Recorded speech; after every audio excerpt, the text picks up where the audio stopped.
ಮಾತು ಕೇಳ್ತೀಯಾ ನಿಜವಾಗ್ಲು? ಕಸಮ್ ಸೆ? ಅಚ್ಚಾ. ನೀನ್ ಯಾಕೆ ಬಂದೆ? ಯಾಕ್ರಿ? ನಾನ್ ನಿಮಗ್ ಚಾ ತಂದಿದ್ದೀನಿ. ಚಾ ಬೇಡ ಏನ್ ಬೇಡ, ಬಾಗ್ಲಾಕೊಂಡು ಹೋಗು. ಏನ್ರಿ ಇದು? ಯಾವಾಗ ನಾನ್ ಬಾಗಿಲು ತೆಕ್ಕೊಂಡ್ ಬಂದ್ರು ಮಗನಿಗೆ ಏನೋ ಗುಟ್ಟು ಹೇಳ್ತಾ ಇರ್ತೀರಾ. ನಾನ್ ಬಂದ ತಕ್ಷಣ ಟೆನ್ಷನ್ ಆಗ್ತೀರಾ.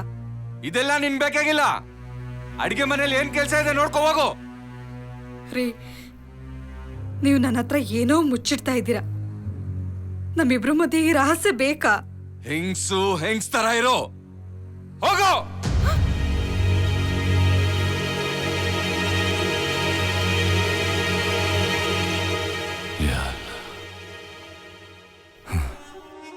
चल बेटा स्कूल चलेंगे. Mummy, daddy. ಜಾನಕಿ, ಇನ್ನೊಂದು ಸೀಟ್ ಬಂತು ನಮ್ಮ ಮನೆಗೆ. ಇಲ್ಲಿ ನೋಡು. ಒಂದು ನಿಮಿಷ ಇರು. Kuvempu foundation trust. ಓ ಬ್ಯೂಟಿಫುಲ್. ಏಯ್ ಜಾನಕಿ, ಒಂದು ನಿಮಿಷ ಹಿಡ್ಕೊ. ಹಿಡ್ಕೊ. ಏನಾಯ್ತಪ್ಪ? ಒಂದು ನಿಮಿಷ ಇರು. ಕೊಡಿಲಿ. ಹಿಡ್ಕೊ, ಅದು ಹಿಡ್ಕೊ. ಅಯ್ಯೋ, ಈ ಶಾಲನ್ನ ಹೊತ್ತಿಸಿ ಸನ್ಮಾನಿಸಲಾಯಿತು. ಈಗ ಹಾರ. ಈ ಹಾರವನ್ನು ಹಾಕಿ ಸನ್ಮಾನಿಸಲಾಯಿತು. ಇದು ತಗೋ. ಇದು ತಮಗೆ. ಇದು ಕೂಡ ತಮಗೆ.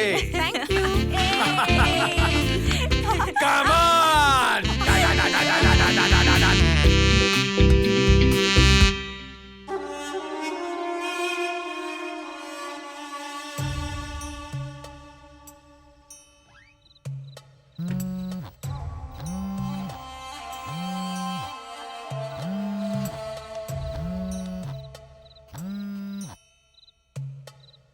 ಜಿಯಾದ್, ಈ ಭಾರತ ದೇಶದಲ್ಲಿ ನಮ್ಗೆ ಮರ್ಯಾದೆ ಇಲ್ಲ.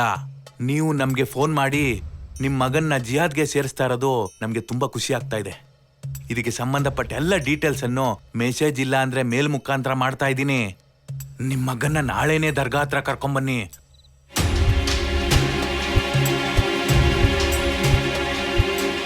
ಜಿಯಾದ್,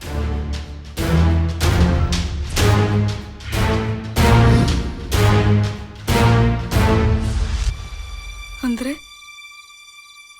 ನನ್ ಮಗನ್ನ ಜಿಹಾದಿಗೆ ಸೇರಿಸ್ತಾರ? ಇಷ್ಟ ದಿನ ನನ್ ಗಂಡ ನನ್ ಮಗನಿಗೆ ಹೇಳ್ಕೊಡ್ತಾ ಇದ್ದಿದ್ದು ಇದನ್ನೇನಾ? ನನ್ ಮಗ ಇದಕ್ಕೆ ಒಪ್ಕೊಂಡ್ಬಿಟ್ನಾ?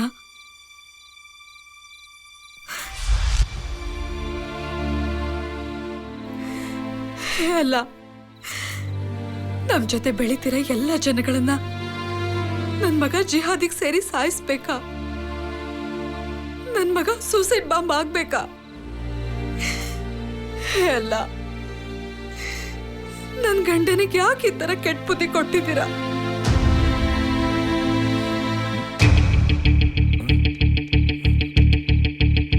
ಮುಮ್ತಾಜ್, आ रहे हो?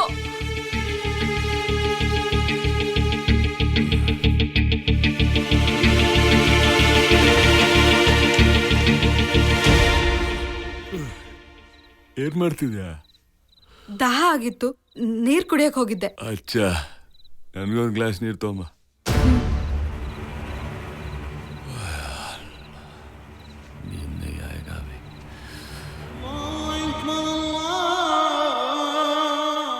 सलीम भाई, रहीम को फोन करो. 10 मिनट में आ रहा है भाई. मुमताज, हाँ जी. इधर आओ. बेटा, माँ की दुआ ले लो. दुआ में याद रखो अम्मी जान. ನನ್ ಮಗನ್ನ ಎಲ್ಲಿ ಕಳಿಸ್ತಾ ಇದ್ದೀರಾ? ಕಾಶ್ಮೀರಲ್ಲಿ ಒಂದು ಒಳ್ಳೆ ಸ್ಕೂಲ್ ಇದೆ, ಅಲ್ಲಿ ಓದಕ್ ಕಳಿಸ್ತಾ ಇದ್ದೀನಿ. ಓದೋದಿಕ್ಕೋಸ್ಕರ ಅಷ್ಟ್ ದೂರ ಕಳಿಸ್ಬೇಕಾ? ಇವನಿಗೆ ಓದ್ತಾ ಇರೋ ಸ್ಕೂಲು ಒಳ್ಳೆ ಸ್ಕೂಲೇ ಅಲ್ವಾ? वो स्कूल इससे भी अच्छा है. यहाँ रहे तो पोली ಹುಡುಗರ ಜೊತೆ ಸೇರಿ ಹಾಳಾಗ್ತಾನೆ. वहाँ पढ़ाई से ज्यादा तमीज सिखाते. ಅದಕ್ಕೆ ಕಳಿಸ್ತಾ ಇದ್ದೀನಿ. ಒಳ್ಳೆ ಕೆಲ್ಸನೇ ಮಾಡ್ತಾ ಇದ್ದೀರಾ. ಅಲ್ಲಾ ರಹಮ್ ಕರೆ. ಫಿಜಾ ಬಿಲ್ಲಾ. ಚಲೋ ಬೇಟಾ.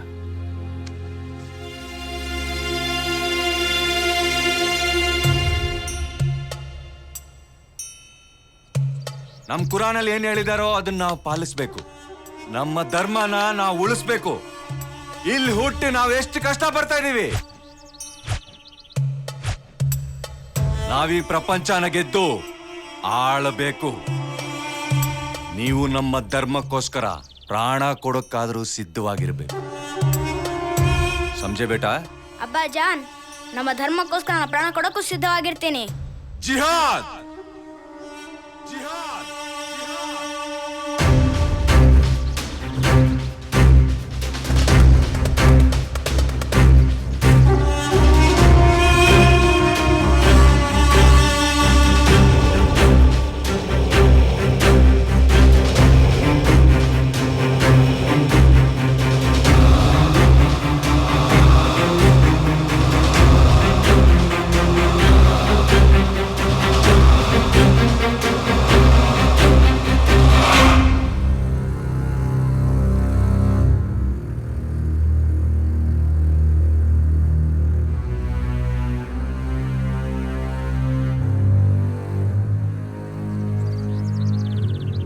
ರೀ, ಏನ್ರಿ ನೀವು ಮಾಡ್ತಾ ಇರೋದು? ಮಗನ್ ಎಲ್ಲಿ ಕಳಿಸ್ತಾ ಇದ್ದೀರಾ? ಅವಾಗ್ಲೇ ಹೇಳಿದ್ನಲ್ಲ, ಶರಾಫತ್ ಇರೋ ಮದ್ರಸಾಕ್ ಕಳಿಸ್ತಾ ಇದ್ದೀನಿ ಅಂತ. ನೀವು ನನ್ನ ಮಗನ್ನ ಕಳಿಸ್ತಾ ಇರೋದು ಸ್ಕೂಲಿಗಲ್ಲ, ಜಿಹಾದ್ಗೆ. ದಿನ ನನ್ನ ಮಗನ ಹತ್ರ ರಹಸ್ಯವಾಗಿ ಮಾತಾಡ್ತಾ ಇರೋದು, ಯಾರ ಹತ್ರನೂ ರಹಸ್ಯವಾಗಿ ಫೋನಲ್ಲಿ ಮಾತಾಡ್ತಾ ಇರೋದು ಎಲ್ಲ ನನಗೆ ಗೊತ್ತು. ಓ ಅಚ್ಚಾ. ಅವತ್ತೇ ತಡಿಬೋದಾಗಿತ್ತು, ಆದ್ರೆ ಇವ್ರನ್ನೆಲ್ಲ ಹಿಡಿಯಕ್ಕಾಗ್ತಾ ಇರ್ಲಿಲ್ಲ. ನಿಮ್ಮನ್ನೆಲ್ಲ ರೆಡ್ ಹ್ಯಾಂಡ್ ಹಿಡಿಬೇಕು ಅಂತಾನೆ ಕಾಯ್ತಾ ಇದ್ದೆ. ಏ ಪಗ್ಲಿ, ನನ್ನ ಮಗ ಹೋಗ್ತಾ ಇರೋದು ಅಲ್ಲಾಗೋಸ್ಕರ, ನಮ್ಮ ಧರ್ಮಕ್ಕೋಸ್ಕರ ತ್ಯಾಗ ಮಾಡ್ತಾ ಇದ್ದೀನಿ. ಧರ್ಮದ ಹೆಸರಲ್ಲಿ ಮನುಷ್ಯನ ಕ್ರೂರವಾಗಿ ಕೊಲ್ಲೋದು ತ್ಯಾಗ ಅಲ್ಲ, ಬಲಿ. ನನ್ನ ಮಗನ್ನ ನಾನು ಜಿಹಾದ್ಗೆ ಕಳಿಸಲ್ಲ. ಇದರ से चले जाओ.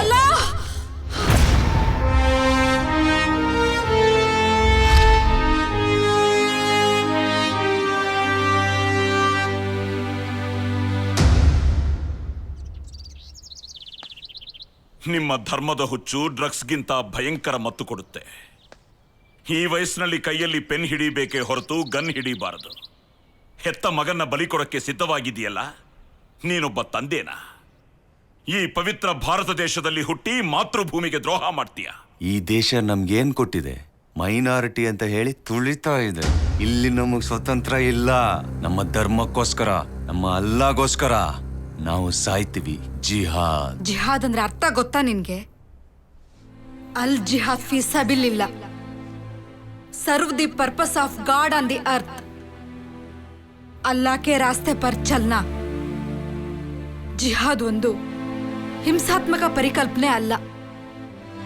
ಜಿಹಾದ್ ಬೇರೆ ಧರ್ಮಗಳ ವಿರುದ್ಧ ಯುದ್ಧ ಘೋಷಣೆ ಮಾಡಿಲ್ಲ. ಜಿಹಾದ್ ಅಮಾಯಕರನ್ನ ಕೊಲ್ಲೋದಲ್ಲ, ಮುಸ್ಲಿಮ್ಸ್ ಅಲ್ದೇ ಇರೋರ್ನು ಕೊಲ್ಲೋದಲ್ಲ. There is nothing like holy war. Wars are only killing and disaster. ಜಿಹಾದ್ ಅಂದ್ರೆ ನಮ್ಮೊಳಗಿರೋ ದುಷ್ಟ ಶಕ್ತಿಗಳನ್ನ ನಾಶ ಮಾಡ್ಕೊಳ್ಳೋದು. ನಿನ್ ಹೆಂಡತಿನೂ ಮುಸ್ಲಿಂ ಅಲ್ವಾ? ಅವಳು ಖುರಾನ್ ಓದಿದಾಳಲ್ವಾ? ಅವಳಿಗೆ ಅರ್ಥ ಆಗಿದ್ದು ನಿನಗೆ ಅರ್ಥ ಆಗಿಲ್ಲಲ್ಲ. ಏನಂದೆ? ನಿಮ್ಮೆಲ್ರಿಗೂ ಇಲ್ಲಿ ಸ್ವತಂತ್ರ ಇಲ್ವಾ? ನಮ್ಮ ಸಂವಿಧಾನದಲ್ಲಿ ಅವರವರ ಧರ್ಮದಂತೆ ಎಲ್ಲ ವಿಷಯಗಳಲ್ಲೂ ಎಲ್ಲರಿಗೂ ಸಮಾನತೆ ಕೊಟ್ಟಿದ್ದಾರೆ. ಕಹಾದಿಯ ಸಾಬ್, ನಮ್ಮ ವೇಷ ಭಾಷೆ ನೋಡಿ ಅವಮಾನ ಮಾಡ್ತಾರೆ. ನಾವು ಗೋಮಾಂಸ ತಿಂತೀವಿ ಅಂತ ನಮ್ಮನ್ನ ದುಶ್ಮನ್ ತರ ನೋಡ್ತಾರೆ. ನಮ್ ಕುರಾನ್ ನಿಮ್ಗೆ ಹೆಂಗ್ ಗೊತ್ತೋ, ನಿಮ್ಮ ಪುರಾಣಗಳು ನಮಗ್ ಗೊತ್ತು ಸಾಬ್. ನೀವು ತಿಳ್ಕೊಂಡಂತೆ ಜಿಹಾದ್ ಪದದ ಅರ್ಥ ಅಮಾಯಕರನ್ನ ಸಾಯಿಸೋದು, ಅಶಾಂತಿ ಮೂಡಿಸೋದು ಅಲ್ಲ, ಶಾಂತಿ ಸಂದೇಶ ಸಾರೋದು. ಯಾವ ಮುಸ್ಲಿಂ ಆಗ್ಲಿ ಹಾಯಾಗಿ ಸುಖವಾಗಿರೋ ಒಂದೇ ದೇಶ ಈ ಭಾರತ ದೇಶ. ಮುಸಲ್ಮಾನರಿಗೆ ಗೌರವ ಕೊಡೋ ದೇಶ ಒಂದೇ, ಈ ಭಾರತ ದೇಶ. ಮುಸಲ್ಮಾನರನ್ನ ಪ್ರೆಸಿಡೆಂಟ್ ಆಫ್ ಇಂಡಿಯಾ ಮಾಡಿದ್ದು ಈ ದೇಶನೇ. ಅಷ್ಟೇ ಯಾಕೆ, ನೀವು ಯಾವುದಕ್ಕೋಸ್ಕರ ಇಷ್ಟು ದಿನ ಹೋರಾಡ್ತಾ ಇದ್ದೀರೋ ಆ ಕಾಶ್ಮೀರ್ ಮುಖ್ಯಮಂತ್ರಿ ಮೆಹಬೂಬಾ ಮುಫ್ತಿನು ಒಬ್ಬ ಮುಸ್ಲಿಮೇ. ಮಕ್ಕಳೇ ದೇಶದ ಮುಂದಿನ ಆಶಾಕಿರಣಗಳು. ಅಂತ ಮಕ್ಕಳಿಗೆ ಮತದ ಹೆಸರು ಹೇಳಿ ಅವರಿಗೆ ಜಿಹಾದ್ ಹುಚ್ಚೆಬ್ಬಿಸಿ ಅವರ ಬಂಗಾರದಂತ ಭವಿಷ್ಯತ್ತನ್ನ ನಾಶ ಮಾಡು ಅಂತ ಹೇಳಿದೀಯಾ ನಿಮ್ಮ ಮತ? ನೀವು ಮಾಡೋ ಈ ಕೆಲಸ ಎಲ್ಲ ಅಲ್ಲ ಸಹಿಸ್ತಾನ? ರಂಜಾನ್ ಬಂದ್ರೆ ಕನಿಷ್ಠ ಎಂಜಲು ಕೂಡ ನುಂಗ್ದೆ ದಿನಕ್ಕೆ 5 ಬಾರಿ ನಮಾಜ್ ಮಾಡೋ ಅಂತ ನಿಷ್ಠೆ ಇದೆಯೋ ನಮ್ಮ ಮುಸಲ್ಮಾನ್ರಿಗೆ? ತಂದೆ ತಾಯಿ ಮೇಲೆ ಆಣೆ ಇಟ್ಟು ಸುಳ್ಳು ಹೇಳ್ತಾರೇನೋ, ಆದ್ರೆ ಕುರಾನ್ ಮೇಲೆ ಆಣೆ ಇಟ್ಟು ಯಾವೊಬ್ಬ ಮುಸಲ್ಮಾನ್ನು ಸುಳ್ಳು ಹೇಳೋದಿಲ್ವೋ? ಅಂತಹ ಕುರಾನ್ ಮೇಲೆ ಆಣೆ ಇಟ್ಟು ನಿಜ ಹೇಳು ನೋಡೋಣ. ಅಲ್ಲ ಮನುಷ್ಯರನ್ನ ಸಾಯಿಸು ಅಂತ ಹೇಳಿದಾನ? ಅಲ್ಲ ದುಷ್ಟ ಕೃತ್ಯಗಳನ್ನ ಮಾಡು ಅಂತ ಹೇಳಿದಾನ? ಅಮಾಯಕ ಪ್ರಜೆಗಳ ಪ್ರಾಣ ತೆಗಿಂತ ಹೇಳಿದಾನ? ಹೌದು ಅಬ್ಬಾಜಾನ್, ಅಮ್ಮ ಹೇಳೋದ್ರಲ್ಲಿ ಮಾಮು ಹೇಳೋದ್ರಲ್ಲಿ ಅರ್ಥ ಇದೆ. ನಾನು ಇಂಡಿಯನ್, ಇಲ್ಲೇ ಹುಟ್ಟಿ ಇಲ್ಲೇ ಬೆಳೆದು ಈ ದೇಶದಲ್ಲೇ ಸಾಯ್ತೀನಿ, ಈ ದೇಶಕ್ಕೋಸ್ಕರನೇ ಸಾಯ್ತೀನಿ. ಇಲ್ಲೇ ಇರ್ತೀನಿ ಹೊರತು ನಾನು ಜಿಹಾದ್ಗೆ ಹೋಗಲ್ಲ.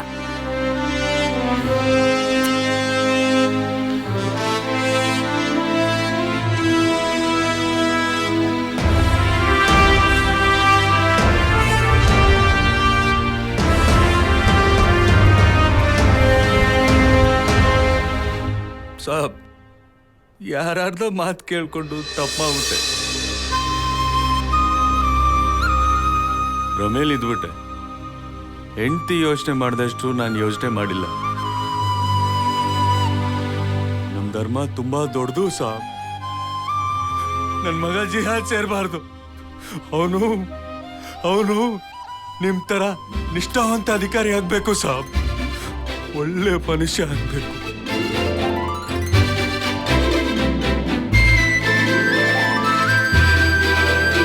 ನಾನು ಮಾಡಿದ ತಪ್ಪಿಗೆ ಹೆಂಡತಿ ಕ್ಷಮಿಸಿದ್ರು, ಕಾನೂನು ಕ್ಷಮಿಸಲ್ಲ ಸಾಬ್.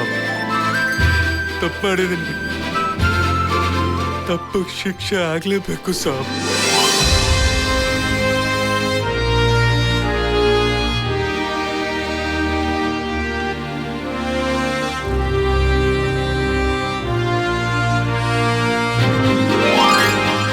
ಅಮೀರ್, ಇಂತಹ ಹೆಣ್ಣುಗಳು ಇರೋದ್ರಿಂದನೇ ನಮ್ಮ ಧರ್ಮದ ಗೌರವ ಹೆಚ್ಚಾಗಿರೋದು. ಅಷ್ಟೇ ಅಲ್ಲ ಮೇರ್, ಮುಸ್ಲಿಮರಿಗೆ ಮಾನವೀಯತೆ ಇದೆ ಅಂತ ಈ ಬೆಹನ್ನು ತೋರ್ಸ್ಕೊಟ್ರು.